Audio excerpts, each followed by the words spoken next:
सेठा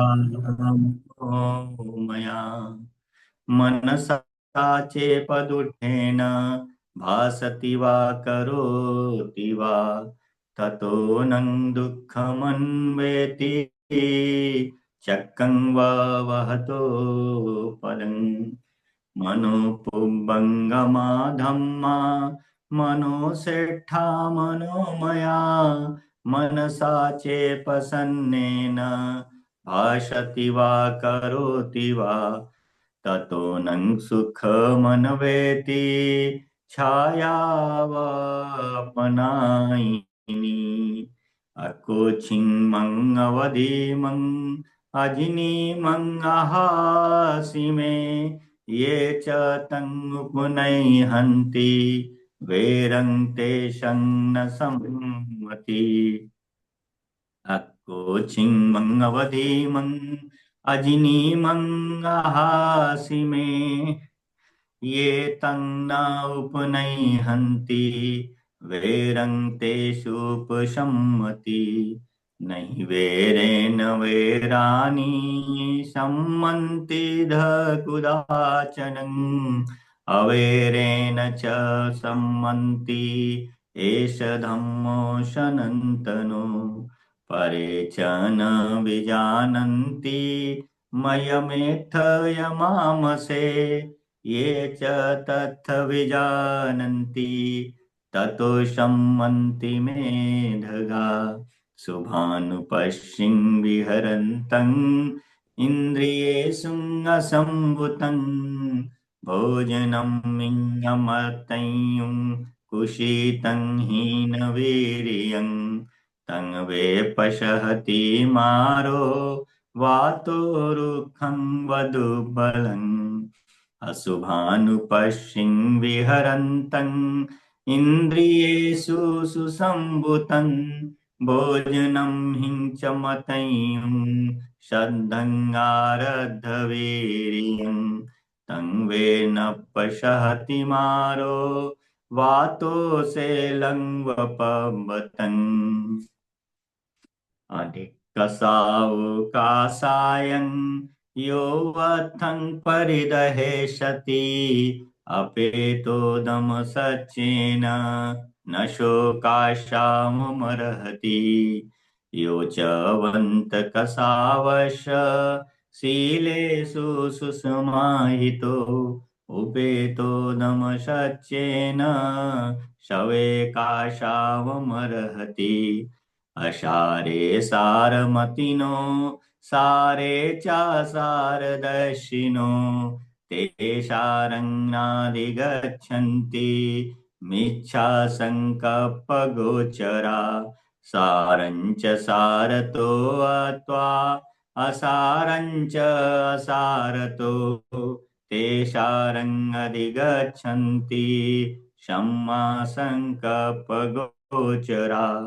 यथागारं दोच्छन्नं वुट्ठी समति विजहति एवं अभावितं चित्तं रागो समति विजहति यथागारं सुच्छन्नं वुट्ठी न समति विजहति एवं शुभावितं चित्तं रागो न समति विजहति इद शोचति पेच शोचति पापकारी उभयथ शोचति सो शोचति सो विहंयति देस्वाकम् अकिलीठमतनु इद मोदति पेच मोदति कतपुण्यो उभयथ मोदति शो मोदति शोपमोदति देश्वाकम् अविशुद्धमतनु इद तपति पेच तपति पापकारी उभयथ तपति पात्पं मे कथन्ति तपति भियो तपति दुःखतिं गतो इद नन्दति पेच नन्दति कतपुण्यो उभयथ नन्दति पुयं मे कथन्ति नन्दति भियो नन्दति सुगतिं गतो बहुपीछे सहितं भासमानो न तत्करो होति नरोपमातो गोपो अगावो गणयं परेशं न भागवा सामय्यस्य होति अपङ्पीचे सहितं भासमानो धम्मस्य होति अनुधम्मचारी रागञ्च दोषञ्च पहाय मोहं शमप्पजानो सुविमुक्तिचित्तो अनुपादियानो इदबाहुरङ्वा सभागवा सामय्यस्य होतीति। एतेन सत्यवज्रेण शब्दरोगो शब्ददुःखो शब्दभयोपनिरुध्यन्तु। साधु साधु साधु। राही सर, चंद्रा सर जुड़े? जी सर, अभी जुड़े हैं। पूज्य भंते जी भी जुड़े होंगे। बनते जी भी जुड़े हैं, बनते जी भी जुड़े हैं। आप अपनी कथा कर लीजिए, फिर बनते जी से हम लोग सुनते हैं।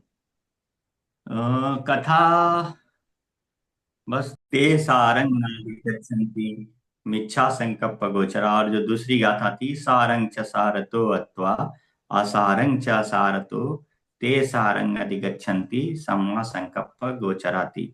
ये दोनों गाथाएं भगवान ने सारिपुत्र भंते जी के बारे में और मोगल्यान के बारे में कही थी, जो कि सारिपुत्र स्थविर कथा के रूप में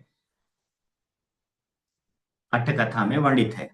सारिपुत्र भंते जी और महामोगल्यान भंते जी दोनों ही मित्र थे, और दोनों ही संजय जो उस समय के एक आचार्य थे उनके पास ध्यान साधना कर रहे थे। और जब उन्होंने आसजी भंते जी को देखा तो वो दोनों जा करके भगवान के पास प्रवज्ञा ग्रहण किए। और जो दूसरे भंते जी जो उनके आचार्य थे संजय, तो संजय नहीं गए। उन्हीं के लिए भगवान ने ये गाथाएं कही थी। तो जो अट्ठ कथा थी, अट्ठ कथा में ये सारिपुत्र स्थविर की जो कथा है ये बहुत ही बड़ी कथा थी। आप सबने, हम लोगों ने पिछली बार श्रवण किया तो भिक्षु लोग क्या बात करने लगे कि भगवान ने सारिपुत्र और मोगल्यान को अगर श्रावक की उपाधि क्यों दे दी। ये तो अभी अभी उपासक ये अभी अभी संघ में शामिल हुए थे। इनके पहले पंचवर्गीय भिक्षु थे, वो लोग शामिल हुए, उनको क्यों नहीं दिया। जो जटिल नदी काश्यप, महाकाश्यप और उनके साथ जो सम्मिलित थे उनको क्यों नहीं दिया, या जो अन्य लोग थे उनको सम्मिलित क्यों नहीं दिया, इनको क्यों दिया। क्या भगवान भी ऐसा मुंह देख करके निर्णय लेते हैं? ऐसा भिक्षु लोग वार्ता कर रहे थे। तो भगवान ने पूछा कि भिक्षुओं क्या वार्ता कर रहे हो? तो भिक्षुओं ने बताया। तो भगवान ने कहा कि मैं किसी को मुंह देख करके कोई भी निर्णय नहीं लेता या किसी का फेवर नहीं करता। फिर उन्होंने सारी बातें बताई। इसमें से अट्ठ कथा हम लोग पूरे सब सुन चुके थे कि संजय जो थे, संजय किस तरह से पूर्व जन्मों में भी उनका जो कृत्य था वो संघ में शामिल न होने का था। यश के बारे में बताया कि यश ने किस तरह से अशुभ संज्ञा का ध्यान किया शमशान में रह के अपने पूर्व जन्म में, उसकी वजह से उसको इस जन्म में भी अपने शयन कक्ष में शमशान जैसा भाव उत्पन्न होता था। और फिर उसने संकल्प किया था कि हम इस साधना को पूरी करके और इस साधना के बल पर हम अरहत को प्राप्त करें। और इसी तरह से हम लोगों ने कौंडिन्य भंते जी का भी कथा सुनी कि वो जब खेती करते थे तो किस प्रकार से वो धान के खेत से जो आधे कच्चे धान थे उनके गुदे को निकाल के खीर बनाया, खीर बना के भगवान को दान दिया। और न सिर्फ उस खीर को बना के दान दिया, 9 बार लगातार उन्होंने अलग अलग अवसरों पे धान काटने से लेके भंडारण तक 8 अवसर ये और एक अवसर पूर्व जो हम लोगों ने पढ़ जाना, इन 9 अवसरों पर उनको दान दिया। और दान दे करके उनके मन में ये हुआ कि जब भगवान कभी इस तरह से वो कहें देशना कहें तो उस देशना को सुन करके जो सबसे पहला अरहत हूं वो मैं हूं। तो उनका संकल्प होने की वजह से, उन्होंने पहले संकल्प लिया था, इसलिए उनको सबसे पहले ज्ञान प्राप्त हुआ, अरहत हुए। यश ने संकल्प लिया था कि अशुभ भावना करते करते मुझे यह हो, तो यश को उसके भावना के अनुरूप मिला। और सारीपुत्र और मोगकल्याण भंते जी का जो वर्णन है वो अब आता है। इसको भी हम लोग पूज्य भंते जी की देशना सुनेंगे, इसलिए बहुत ही संक्षेप में हम लोग इसको वर्णन करते हैं। बहुत ही मार्मिक घटना है, ये जो अट्ठकथा है बहुत ही मार्मिक है। और इस अट्ठकथा में किस प्रकार भगवान बताते हैं कि भिक्षुओं ने पूछा, भंते अग्र श्रावकों ने कौन सा पूर्व कर्म किया था जिसकी वजह से वो अग्र श्रावक के पद पर पहुंच गए?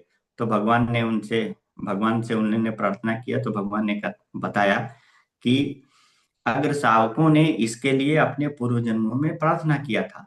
प्राचीन काल में लाखों अगणित कल्प के पूर्व जो सारीपुत्र थे और उनके जो दो मित्र थे मोगकल्याण, ये उस समय लाख कल्प पूर्व शरद माणक और मोगकल्याण का नाम था श्रीवर्धन। शरद माणक और श्रीवर्धन के रूप में ये पैदा हुए थे।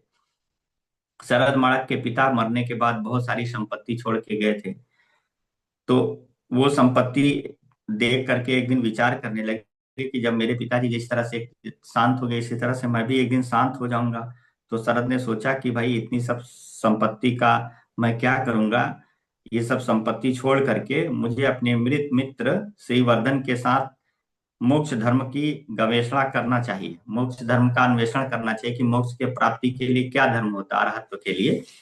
तो वो श्रीवर्धन के पास गए, तो श्रीवर्धन ने कहा, नहीं मित्र, मैं आपके साथ प्रवजित में होने नहीं जा पाऊंगा, तो आप जाइए। तो उस समय शरद ने सोचा, जो मतलब सारीपुत्र भंते जी थे, उन्होंने कहा कि परलोक जाते समय क्या मित्र, क्या शत्रु, क्या साथी, क्या नातेदार, रिश्तेदार, कोई भी तो साथ नहीं जाता, तो क्यों ना मैं अकेले ही प्रवज्ञा ग्रहण करूं। ऐसा सोच करके उनके पास जितनी भी धन संपदा थी वो सब उन्होंने दरिद्रों में, भिखारियों में, यात्रियों में और साधु सन्यासियों में बांट करके और एक जा करके पर्वत की कंदरा में अपना ध्यान साधना करने लगे। और ध्यान साधना करते करते उनको जो 5 अभिज्ञा थी, 8 समापत्तियां थी, ये सब कुछ प्राप्त हो गया और उन्होंने कसिन ध्यान में भी सिद्धि प्राप्त कर ली। इस तरह की सारी सिद्धियां प्राप्त हो गई जब उनको, तो वो उस काल की बात है जिस समय की अनुमदस्सी सम्यक संबुद्ध इस लोक में अवतरित हुए थे। उस समय सारीपुत्र भंते जी इस शरद माणक के रूप में उत्पन्न हुए थे और उन्होंने इस तरह से साधना किया। कहाँ पर थे ये? चंद्रवती नगर में थे। अनुमदस्सी सम्यक समुद्र के जो पिताजी थे उनका नाम यशस्वी था, उनकी माता का नाम यशोधरा था, और उस समय उन्होंने अर्जुन वृक्ष के नीचे साधना करके सम्यक संबोधि प्राप्त किया था। और निशभ और अनोब नामक उनके 2 उपासक थे। जैसे भगवान बुद्ध के उपासक इस कल्प में भंते आनंद थे, उसी तरह से निशभ और अनोब थे। और उनकी सुंदरा और सुमना नाम की अग्रश्राविकाएं थी। उस समय उनकी भगवान की जो आयु थी वो 1,00,000 वर्ष थी और शरीर की ऊंचाई 58 हाथ थी। इस प्रकार अनोमदर्शी जो सम्यक संबुद्ध थे, एक दिन अपने समाधि से उठते हैं, तब उन्होंने देखा कि आज किसके लिए हम धम्म देशना करें। तो उनको चित्त में शरद तपस्वी जो थे, उनको चित्त में आया कि जो शरद तपस्वी है ये धर्म देशना से इसको देना अत्यधिक प्रभावशाली होगा। तो शरद तपस्वी के पास प्रथम शावक उनके साथ पहुंचते हैं और वो देखते हैं, चित्त से जानते हैं कि जब मैं इसके पास जाऊंगा, धम्म देशना करूंगा, तो धम्म देशना सुनने के उपरांत ये भी अग्र श्रावक बनना चाहता है, ऐसा इसके मन में संकल्प चलेगा। ये भगवान ने अपने समाधि चित्त से इस बात को जाना, और इस बात को जान करके कि हम इसके पास चलते हैं और इसके पास रह करके जो साधना करने वाले अन्य जटिल हैं 74,000 जटिलों के साथ साधना कर रहे थे, उनको भी अरहत्व का लाभ मिलेगा, अतः मुझे वहां जाना चाहिए। ऐसा सोच करके भगवान अनुमदर्शी वहां पे पहुंचते हैं अपने पात्र चिवर वो सब कुछ लेकर के। और शरद तापस अपने सभी शिष्यों के साथ कहीं बाहर गए थे। शरद तापस के जो शिष्य थे वो अपने अपने कार्य से बाहर गए थे। जैसे ही आकाश मार्ग से अनुमदर्शी भगवान वहां पर शरत तापस के आश्रम में पहुंचते हैं, उसके जगह पे पहुंचते हैं और आकाश से नीचे उतरते हैं, तो उनके शरीर के लक्षणों को देख करके शरत तापस को जो सारिपुत्र बनते जी वर्तमान में थे, उनके पूर्वजन्म की बात हो रही है, उनको पता चल जाता है कि ये तो लक्षण जो है सम्यक संबुद्ध के हैं। और जब वो सम्यक संबुद्ध के लक्षण देखते हैं तो उनको पंचांग प्रणाम करते हैं, नमन करते हैं, उनके लिए आसन बिठाते हैं। इसी बीच उनके जो सन्यासी होते हैं, बाकी जो जटिल सन्यासी होते हैं, वो लोग भी वापस आ जाते हैं। वो देखते हैं कि अरे ये तो हमारे आचार्य तो नीचे बैठे हुए हैं और ऊपर उच्च आसन पर कोई बैठा हुआ है। तो वो कहते हैं कि आप ये क्या कर रहे हैं आचार्य, आपसे बड़ा ज्ञानी तो कोई है ही नहीं है, और ये महापुरुष जो आए हैं आप इनको उच्च आसन दिए हुए हैं, क्या ये आपसे अधिक महान है? तो शरत तपस्वी क्या कहते हैं, पुत्रों तुम ये क्या कहते हो, तुम एक सरसों के बीज की तुलना 1000 पुरुषों की लंबाई से भी ऊंचे सुमेर पर्वत के साथ कर रहे हो।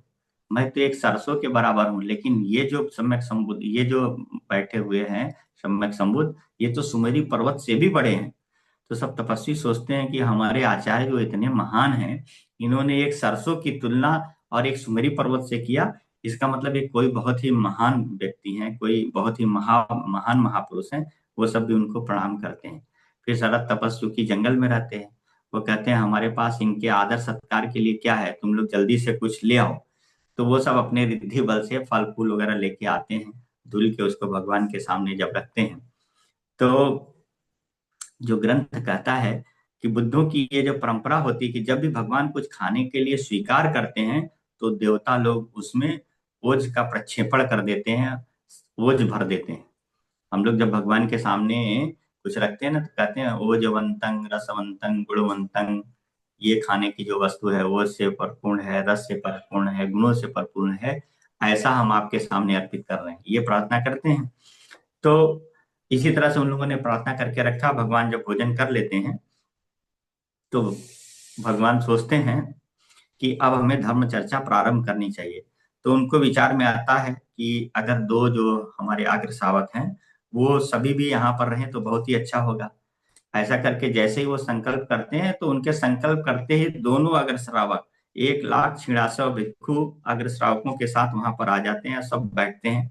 बैठने के बाद शरत जो तापस होते हैं वो अपने अंतरवासियों को बोलते हैं, मतलब अपने शिष्यों को बोलते हैं कि जल्दी से जाओ, इतने सारे भिक्षु लोग आ गए हैं, इनके लिए भी आसन तैयार करो।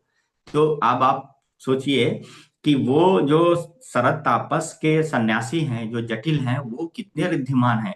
वो तुरंत अपने रिद्धि बल से बहुत ही सुगंधित पुष्पों से बहुत ही बड़े बड़े मंच तैयार कर देते हैं और उन सबको आसीन कराते हैं।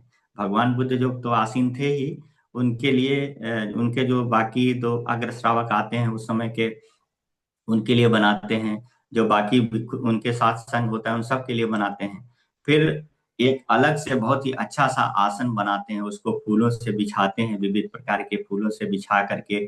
और फिर जब वो सब बन जाता है अच्छी तरह से, तो सारिपुत्र भंते जी भगवान से निवेदन क्या करते हैं, नाना पुष्पं च गंधं च संपादित्वान एकतो पुष्पासनं पय्यापित्वा इदं वचनम इदं वचनं ब्रवी, इदं मे आसनं वीरं पय्यतं तवनुच्छविं मम चित्तं प्रसादेतो निशीदन् पुष्पमानसे सत्तर सत्तरतिन्दिवं बुद्धो निशीदि पुष्पमानसे मम चित्तं प्रसादित्वा हासयित्वा क सदैव केति। कहते हैं हे भगवान, हमने आपके लिए ये शोभामन आसन एकदम आपके शोभा के अनुरूप बनाया है, कृपया इस पर विराजिए। इस तरह से उनसे प्रार्थना करते हैं और प्रार्थना करने के बाद भगवान से निवेदन करते हैं देशना के लिए। जब वो भगवान से निवेदन करते हैं, भगवान देशना करते हैं, तो देशना के कर चुकने के बाद वहां पर शरद तापस और विशाल पुष्पश्री के भगवान पीछे खड़े हो जाते हैं, जटिलों के प्रति मेरा प्रकट। जब वो देशना करते हैं तो देशना के बाद 1 सप्ताह के बाद शास्ता वो देशना करते हैं तो सभी वहां पर समाधिस्थ हो जाते हैं। शरद तापस को अरहत उसकी देशना सुनने के बाद जितने भी वहां पर उनके जटिल रहते हैं, उनके मन में श्रद्धा उत्पन्न हो जाती है और 1 सप्ताह तक वो निरोध समापत्ति में उठ करके दक्षिण दिशा में बैठे अग्र श्रावक निशभ से कहते हैं, निशभ हमारा सत्कार करने वाले इन तापसों को उनके पुष्पदान का अनुमोदन करो। मतलब जब वो देशना कर लेते हैं 1 सप्ताह तक निरोध समापत्ति में रहते हैं, तो भगवान कहते हैं अपने अग्र श्रावक से कि इन्होंने जो हमें भोजन कराया है, जो आसन दिया है, इसका अनुमोदन करो। तो वो जैसे कि कोई वीर योद्धा राजा से अपने साहसिक कृत्य का पारितोषिक पाकर प्रसन्न होता है, उसी प्रकार से श्रावक पारमिता ज्ञान के आधार पर वो धर्म देशना करते हैं। कौन? निशभ, जो अनुमदर्शी भगवान के वो होते हैं, श्रावक होते हैं। उनकी देशना सुन करके वहां पर जो 74,000 जटिल होते हैं, वो उनको तो अरहत्व प्राप्ति हो जाती है, लेकिन शरद तापस को अरहत्व प्राप्ति नहीं होती। क्यों? क्योंकि इस समय शरद तापस का जो चित्त था वो डोलायमान था। क्या डोलायमान था? वो जो देशना कर रहे थे उनके अग्र श्रावक, तो ये सोच रहे थे उस समय कि कभी ऐसा हो कि कोई सम्यक समुद्र के काल में मैं भी इस तरह से कोई देशना, मतलब इसी तरह से अच्छी देशना कर सकूं। उनके मन में ये वितर्क चल रहा था। उस वितर्क के चलने की वजह से वो उस समय अरहत्व नहीं प्राप्त कर पाए, लेकिन जो उनके अधीन जो बाकी जटिल 74,000 थे, वो सबके सब अरहत हो गए। तो एक मात्र जो वितर्क होता है ना, तर्क और वितर्क, ये कितना दूर कर देता अरहत्व के। खैर, भगवान ने भी जब देखा कि इसके मन में ऐसा संकल्प चल रहा है जिसकी वजह से अरहत्व नहीं प्राप्त कर लिया, उनको तो पहले से ही मालूम था, इसीलिए वहां आए थे। तो उन्होंने कहा देखो, फिर वो निवेदन करते हैं शरद तापस जाकर के। भगवान कहते हैं कि फला फला समय में जब गौतम नामक सम्यक समुद्र पैदा होंगे, महादेवी माता होंगी, उनकी राजा शुद्धोधन होंगे, उनका उपासक भंते आनंद होंगे, तब तुम सारी पुत्र होगी और तुम्हारा एक मित्र भी होगा मोगलैन के नाम से। फिर उनको अपने मित्र श्रीवर्धन की याद आती है, तो श्रीवर्धन के पास जाते हैं शरद तापस, उससे कहते हैं कि भाई मैंने ये संकल्प लिया था और मुझे सम्यक समुद्र का आशीर्वाद प्राप्त हो गया है, तुम भी उनको बुला के सेवा करो। तो शरद तापस भी उनको बुलाते हैं, वैसे ही सेवा सत्कार करते हैं, 1 हफ्ते तक करते हैं, लगातार करते हैं। फिर वो अपने मन का संकल्प रखते हैं कि हम भी अगर श्रावक बने तो उनको भी वहां पर देते हैं, धर्म देशना देते हैं भगवान। और जब धर्म देशना देते हैं तो उसके प्रभाव से वहां पर जितने भी अंतवासी उपस्थित होते हैं अन्य, वो सभी को अरहत्व प्राप्त हो जाता है। लेकिन यहाँ पर फिर जो निशभ थे उनको भी यहाँ पे जो श्रीवर्धन थे उनको भी अरहत्व प्राप्ति नहीं होता है। वो भी सोचते हैं कि मैं भी प्रथम अगर श्रावक बनूं। तो इस तरह से दोनों ही अनुमदर्शी भगवान के समय उनकी सेवा करके ये संकल्प लिए थे कि हम भी किसी सम्यक समुद्र के काल में ये बने और हमको भी इस तरह का प्राप्त हो। और सम्यक समुद्र अनुमदर्शी भगवान ने उनको ये आशीष दिया, तो उनको अग्र श्रावक बने। ये जो अट्ठ कथा है ये क्या बताती है कि अग्र श्रावक बनना, ये जब किसी सम्यक समुद्र का आशीर्वाद मिलता है, और आशीर्वाद मिलने के लिए क्या क्या करना पड़ता है, कितनी कठिन परीक्षा, कितनी कठिन तब करना पड़ता है, ये सब जब हम लोग सब कर लेते हैं तब जाकर के वो होता है। 1 सप्ताह तक वो जो श्रीवर्धन थे भगवान को बुलाए, खूब अच्छे से अच्छा खाना दिया, महंगे से महंगा उनको वस्त्र दिया, चीवर दिया, और लगातार मतलब वो करते रहे। अब इतने बड़े मतलब कुछ समय समुद्र को और उनके भिक्षु संघ को पूरे 1 सप्ताह पर्यंत तक भक्ति भावना के साथ, दानशीलता के साथ, श्रद्धा भाव के साथ भोजन कराने पर कोई अभिप्सा हो ना पूरी हो, ऐसा भला कैसे हो सकता है? तो इन दोनों ने अग्र श्रावक बनने का संकल्प किया था और सम्यक समुद्र से उनको आशीर्वाद प्राप्त हुआ था, इसलिए हमने इनको अग्र श्रावक बनाया। इसमें मैंने कोई मुंह देखी नहीं की, ऐसा भगवान ने भिक्षुओं से कहा। तो सभी भिक्षुओं ने उनकी देशना को सुन के साधु साधु साधु बोला। फिर पूछता है कि भिक्षु पूछते हैं संजय परिवाजक का क्यों इस तरह से कहा? तो वो कह रहे हैं कि जय संजय परिवाजक जो है ये पहले से ही इस तरह का रहा है। वही कथा फिर से बताते हैं भगवान कि पूर्व जन्मों में भी इसको जो सारी पुत्र मोगल्यान इस तरह से कहते रहे हैं साथ में चलने के लिए कि कहीं आप चलिए और आपको भी इस तरह से लाभ हो। ये पहले से भी इस तरह से मना करता रहा, ये कोई नई बात नहीं है, क्योंकि इसके मन में सार और असार के प्रति ज्ञान का जो उदय है ये हुआ ही नहीं। ऐसा कहते हुए भगवान ने उस समय यही देशना कही, असारे सारमतिनो सारे चासार दस्सिनो ते सारंग नादिगच्छन्ति मिच्छा संकप्प गोचरा सारंग च सारतो अत्वा असारंग च असारतो ते सारंग अधिगच्छन्ति सम्मा संकप्प गोचरा। ऐसा कहते हुए भगवान ने जब ये गाथाएं बताई तो इस गाथाओं को सुन करके, इस गाथा का मतलब क्या है कि जो असार को सार और सार को असार समझते हैं, वैसे मिथ्या संकल्पों में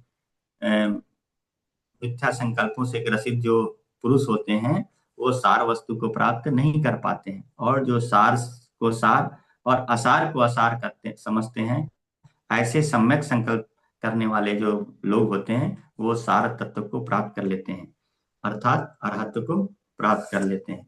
तो इस प्रकार की जो ये देशना थी बहुत बड़ी थी, हम लोगों ने देखा इसको। आज भी मैंने बहुत जल्दी जल्दी में किया ताकि पूज्य भंते जी का हम लोग आशीर्वाद ले सकें। तो ये देशना भगवान पूर्ण करते हैं और इसके अंत में बहुत से वहां पे जो साधक होते हैं वो श्रोतापत्ति फल में प्रतिष्ठित हो जाते हैं, और उपस्थित जो अन्य जन हैं उनके लिए यह देशना सार्थक सिद्ध हुई। हम निवेदन करते हैं कि ये देशना हम सभी के लिए सार्थक सिद्ध हो और हम लोग भी अभी या आगे कभी श्रोतापत्ति फल की प्राप्ति कर सके। साधु साधु साधु।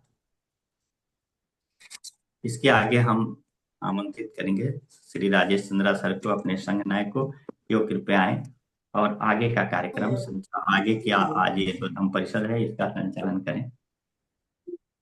बहुत ही साधु साधु साधु, बहुत अच्छी सी ये कथा सुनाई, जल्दी जल्दी भी सुनाई, और ये बड़ी अर्थपूर्ण है। और जब हम अपने अनुभव बताते हैं कि जब हम धम्मपद का वाचन करते हैं तो हर गाथा पढ़ते समय वो पूरी अट्टकथा मन के पटल के सामने जो है नाचती रहती है।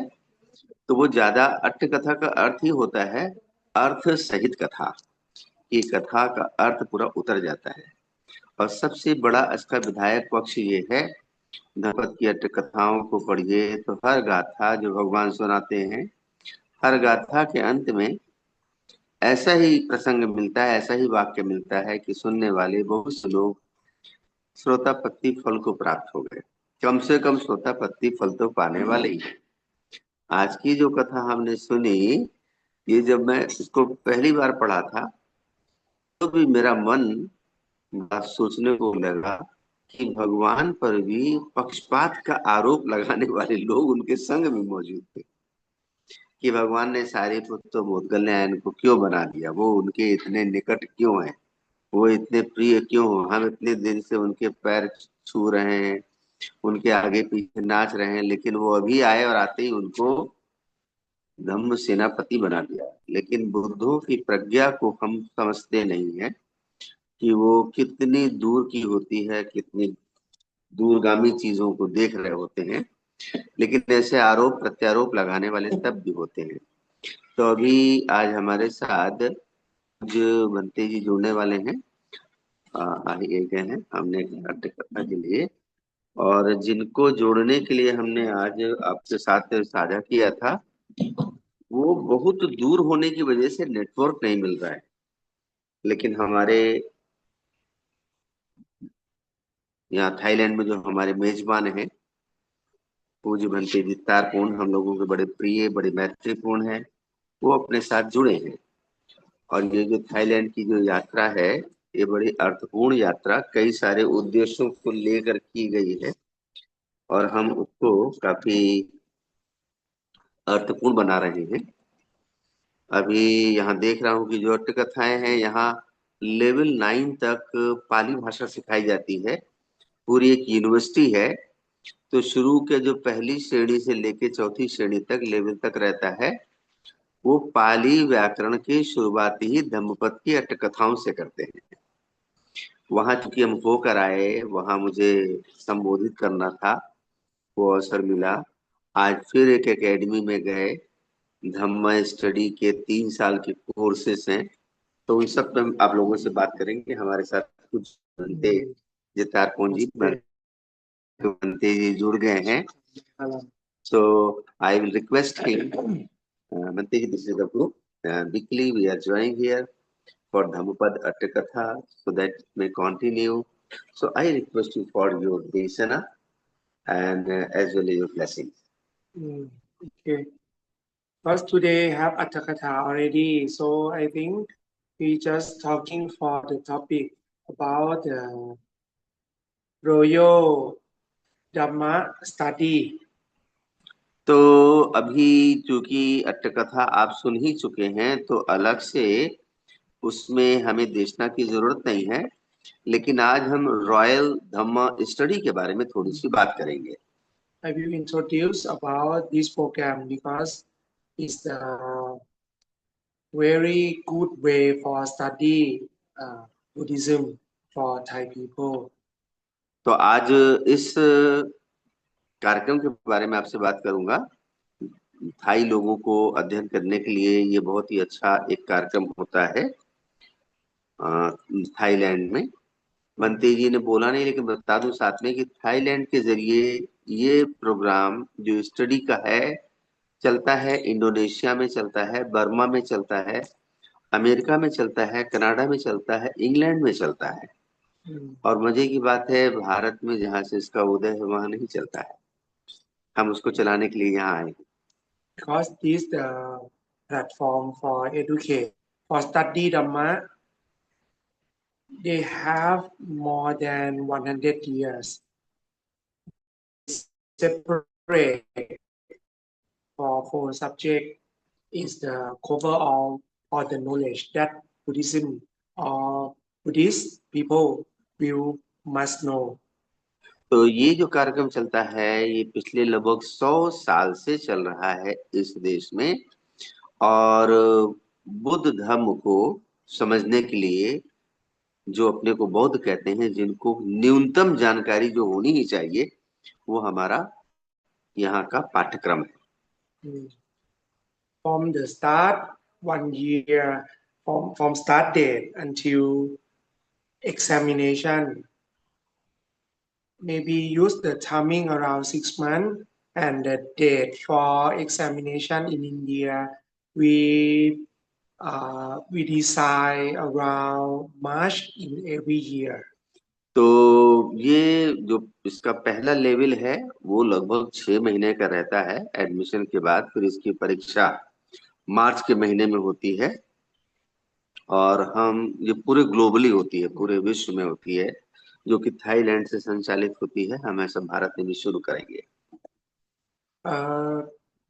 So it means like next year on 2027 we can have the exam date in UP stage of India. तो अगले साल से हम उत्तर प्रदेश के भारत के उत्तर प्रदेश राज्य से इस पाठ्यक्रम की शुरुआत कर सकते हैं 2027 से।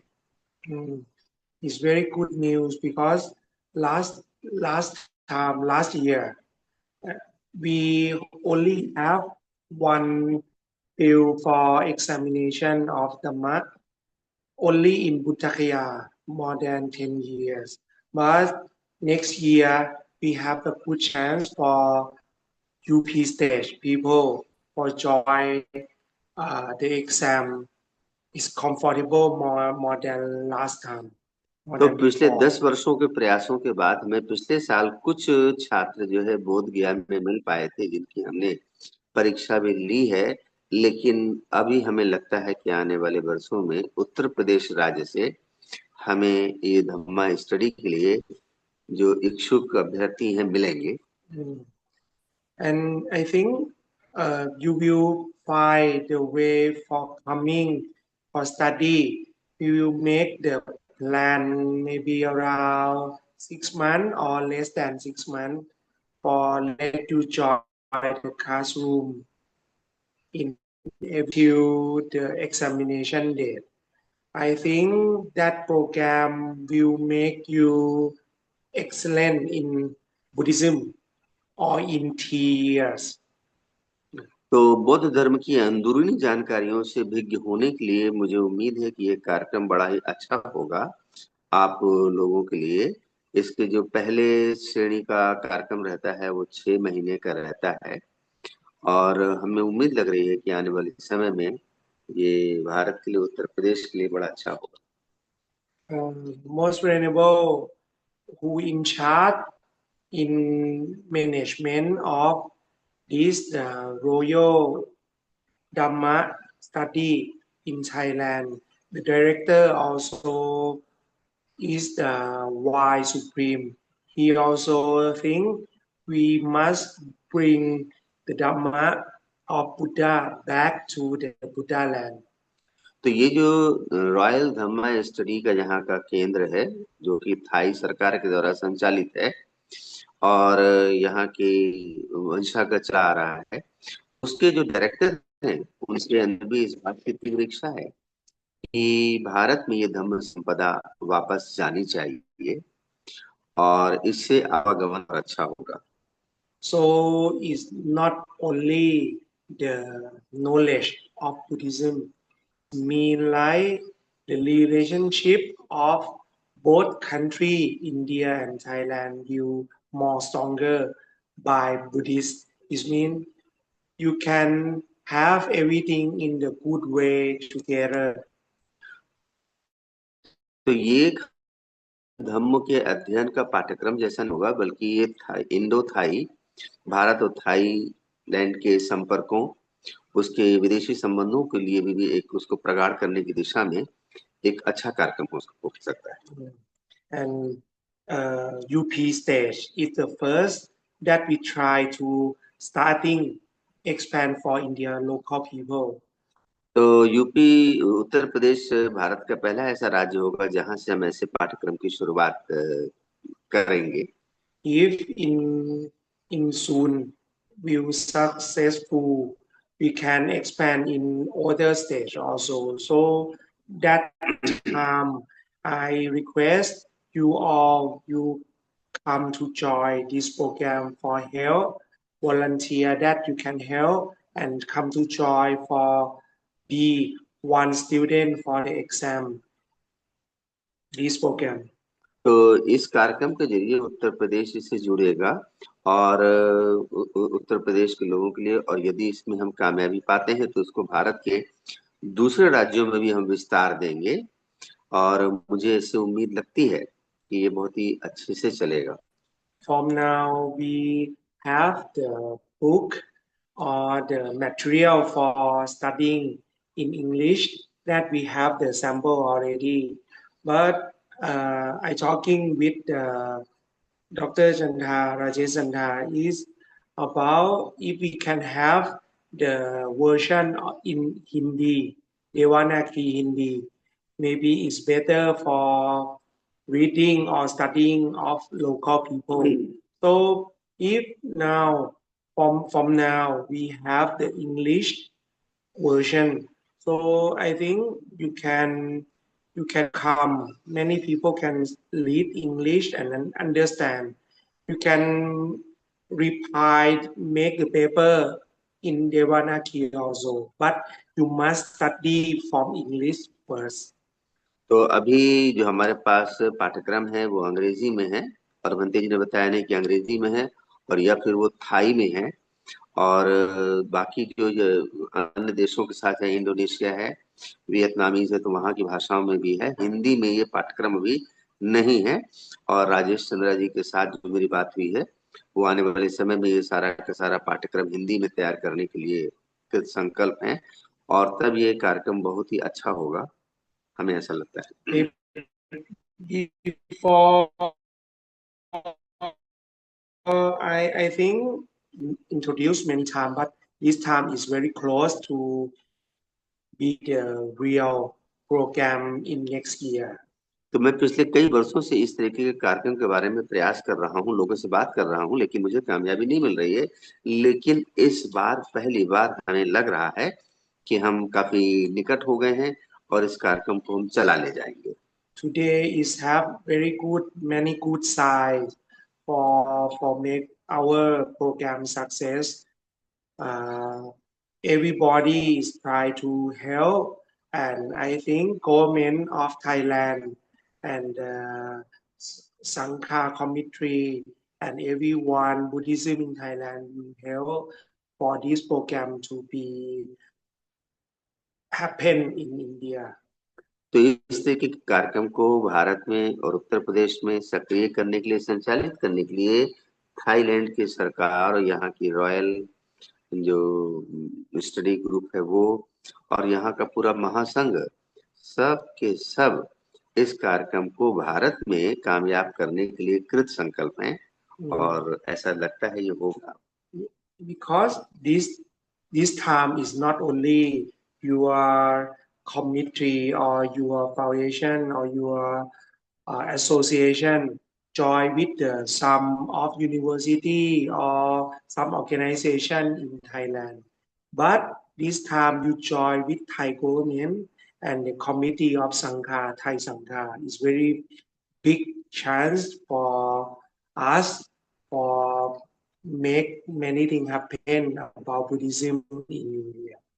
तो भारत में बुद्ध धर्म की स्थापना के लिए ये एक बहुत बड़ी घटना होगी और इस बार की जो सारी बातचीत है और जो यहाँ पे आना हुआ है इसके नाते थाईलैंड की सरकार और यहाँ की जो रॉयल ग्रुप है वो और यहाँ का महासंघ वो खुद बड़ा इच्छुक है कि भारत में ये पाठ्यक्रम शुरू होना चाहिए.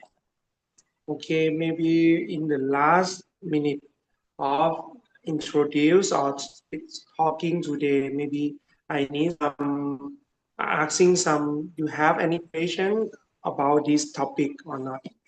If anyone have some QA, and I will try to. तो मैं अपनी बातचीत के समापन करने के पहले मैं आप लोगों से जानना चाह रहा हूँ कि आप में से कौन है जो इस तरीके के पाठ्यक्रम के लिए उत्सुक हैं और इतनी बातचीत में कोई आपके मन के अंदर जिज्ञासा या प्रश्न उठा हो तो वो आप बात करिए.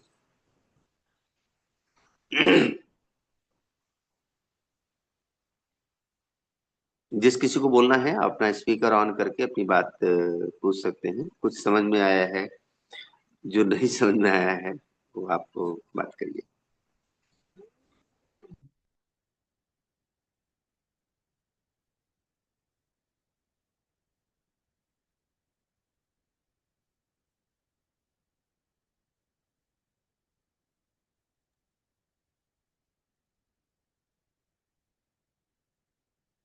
No question means everything is understood well. Understood well or don't understood. बनते जी कह रहे हैं ये भी हो सकता है कि कुछ ना समझे हो. कोई प्रश्न ना होने का मतलब है सब कुछ ठीक से समझ गए हैं या बिल्कुल कुछ समझ में ना आया.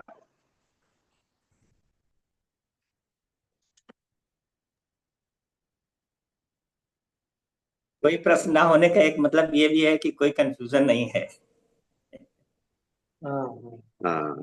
He is saying that no question, it means there is no confusion at all to start this program. Okay, yes. Now we just find the student for this program. Also, Mr. Chanda also must be one of students. तो इस कार्यक्रम के लिए हमें सिर्फ चाहिए क्या होगा, हमें कुछ छात्र चाहिए होंगे और आप सबके संज्ञान में लाएं कि इस पाठ्यक्रम के लिए मैं चूंकि वहां खुद गया देख कर आया 13 साल के बच्चे से लेके और 60-65 साल तक के लोग वहां पर अध्ययन कर रहे हैं. 13 साल से लेके 60-65 तक के लोग अध्ययन कर रहे हैं जिनके अंदर धम्म को जानने की जिज्ञासा है और धम्म के प्रति ललक है और उस सब की बाकायदा परीक्षा होती है. और हम भारत में जैसे देखते हैं कि बहुत ज्यादा नहीं, अधिक से अधिक 10-12 किताबें पढ़ने के बाद कोई भी अपने को धम्मचारी बोलने लगता है और धम्म प्रचारक बोलने लगता है और जिसकी जितनी समझ में आता है उतने में ही वो ज्ञानी ध्यानी होके अपने अपने जनपद में अपने अपने क्षेत्रों में कुछ हरकतें करते रहते हैं. लेकिन बोधिसत्व बाबा साहब का जो दूरदर्शी एक विचार था और उनके खुद मन में ऐसा था कि हम एक धम्म यूनिवर्सिटी स्थापना करेंगे, वो नहीं कर पाए, जीवन ने मौका नहीं दिया. तो हम लोगों को बिल्कुल अधूरे ज्ञान को लेके और धम्म के क्षेत्र में कूदे पड़े हैं, हलचल मचाए पड़े हैं. लेकिन मैंने यहाँ पाठ्यक्रम देखा पूरा बहुत ही सीरियसली, वो बड़े क्रमिक रूप से है. तो भंते जी कह रहे हैं कि जो लोग उत्सुक हो तो वो आप बताइए। मतलब मैं कॉन्फिडेंट हूँ कि हमारे समन्वय सेवा संस्थान से एक बैच भर के स्टूडेंट मिल जाएंगे। एक बैच की शुरुआत कम से कम 30 लोगों से होती है, लेकिन हमें इससे ज्यादा की उम्मीद भी है। और रेगुलर भी नहीं, आप इसमें वीकली क्लास अटेंड कर सकते हैं। Okay. And this time, I think very good time for Mr. Chanda come to Thailand, come to visit, and seeing many things that when he go back uh, to India, तो you can share many things to your people. तो राजेश चंद्रा का यहाँ पर इस Thailand की यात्रा बहुत ही ज्यादा अर्थपूर्ण रही है। और चूंकि उन्होंने बहुत सारी चीजों को अपनी आंखों से देख लिया है, बाकी आपको आकर मिल के उसके बारे में वो आपसे वार्ता करेंगे और उसकी व्याख्या करेंगे। Okay, now I think time is nearly done. Yeah. You can blessing Yeah. and take a rest because tomorrow I send Mr. Chanda back to India. कोई जो है, Uh, हाँ, किसी को कोई प्रश्न नहीं, भंते जी ब्लेसिंग करेंगे, आशीर्वाद देंगे। okay.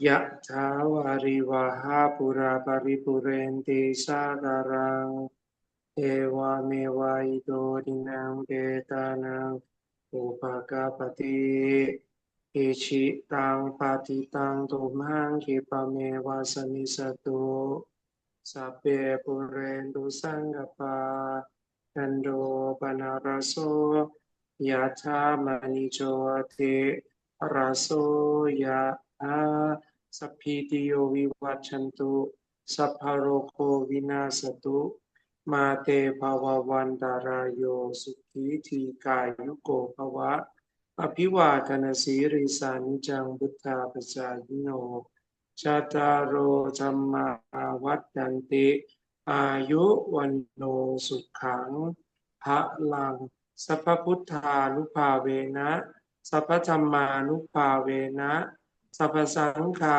นุภาเวนะพุทธรัตนังธรรมรัตนังสังฆรัตนังตินังรัตนานังอานุภาเวนะจตุราสีจัสสติสหสธรรมขันธานุภาเวนะปฏิกัตตยานุภาเวนะชินสาวกานุภาเวนะสัพเพเตโรคาสัพเพเตพยาสัพเพเตอันตรายาสัพเพเตอุปัฏฐวาสัพเพเตทุนิมิตาสัพเพเตอวมังคาราวินาศสันตุอายุวัฏโกธนวัฏโกสิริวัฏโกยัสวัฏโกภรวัฏโกวันวัฏโกสุขวัฏโกโหนตุสัพพดาทุกขโรคพยาเวราโสกสตุอุปัฏฐวาอาเดการอันตรายาปีวินาสันตุอาเส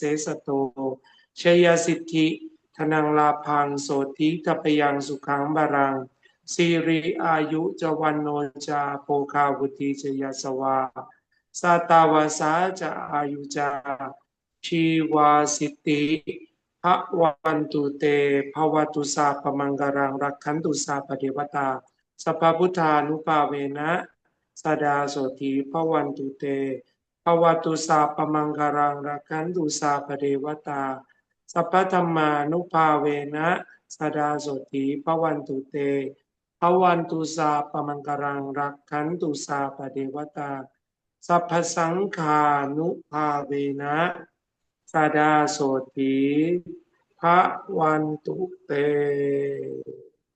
साधु साधु साधु साधु। ओके तो Bhante ji so much thank you okay for join. अभी यहाँ पर क्या होता है कि करीब भारत से 1.5 घंटा समय आगे चलता है, तो वहाँ अभी 7 से 8 हुआ है, तो यहाँ इस समय रात के 9:30 बज रहे हैं। और यहाँ की दिनचर्या अलग किस्म की है, बल्कि सुबह 5 बजे से पिंडपात के साथ दिनचर्या शुरू होती है और फिर ऐसे ही चलता रहता है। दिन भर की बड़ी व्यस्त सी रहती है। बंते जी की विश्राम का समय है, आपने समय दिया, सो मच थैंक यू। और आप सब लोग जुड़े इसके लिए बहुत बहुत धन्यवाद है। और फिर आके इस पाठ भंते जी का बहुत बहुत आभार। साधु साधु साधु। राही जी, धर्म पालन गाथा के लिए किसी को आमंत्रित कराइए और फिर हम लोग समापन करते हैं इसका। आज मैडम निशा झुंझुनवाला जी भी जुड़ी हुई हैं। बहुत सारे साधक लोग जुड़े हुए हैं, अच्छे अच्छे साधक लोग पूरे भारत से जुड़े हुए हैं। आज हमको देख के बड़ा सुखद अनुभूति हो रही है। 71 लोग आज जुड़े हुए। तो आप सभी को इस धम्म श्रवण से बहुत बहुत मंगल हो, कल्याण हो। हम मैत्री चित्त से सभी के लिए मंगल कामना करते हैं। आपसे अनुरोध है शाही सर, किसी को आमंत्रित करिए धम्म पालन गाथा के लिए, और फिर आज का ये प्रोग्राम, आज की ये परिषद धम्म परिषद पूर्ण होगी।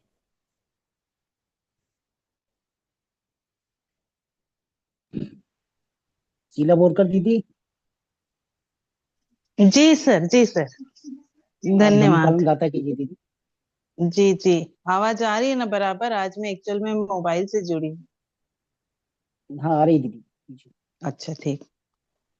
सब पाप सकरनं कुशल उपसंपदा सचित परियोदपनं एतं बुद्धान शासनं धम्मं चरे सुचरितं नतं दुच्चरितं चरे धम्मचारी सुखं सेति अस्मिन् लोके परमि च न तावता धम्मधरो यावता बहुभासति यो च पम्पि सुत्वानं धम्मं कायेन पश्यति सवे धम्मधरो होति यो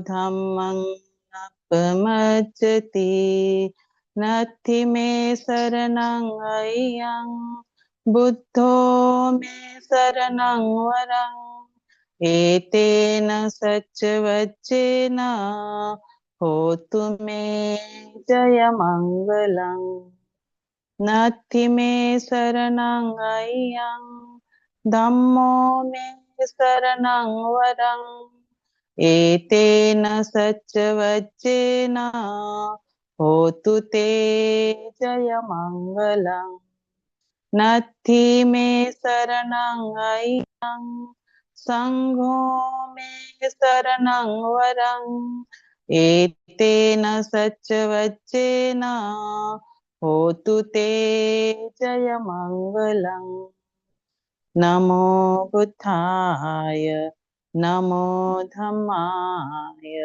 नमो संघाय साधु साधु साधु।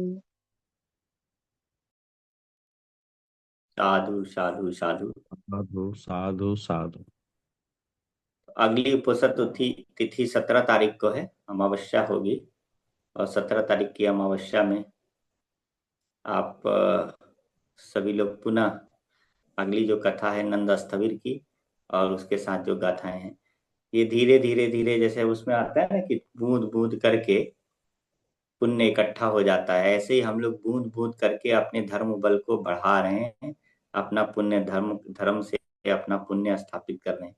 ये छोटा छोटा सा प्रयास हम सभी के लिए सामूहिक रूप से एक दूसरे के सहयोग के साथ पूरा होगा, और हम लोग भी किसी न किसी दिन जरूर कम से कम श्रोतापत्ति फल को तो प्राप्त ही कर लेंगे।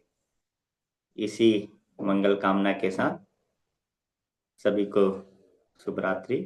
नमो बुद्धाय। साधु साधु साधु। सब अपने नाम के साथ जुड़ा करिए, अपने नाम के साथ जुड़ा करिए, खाली मोबाइल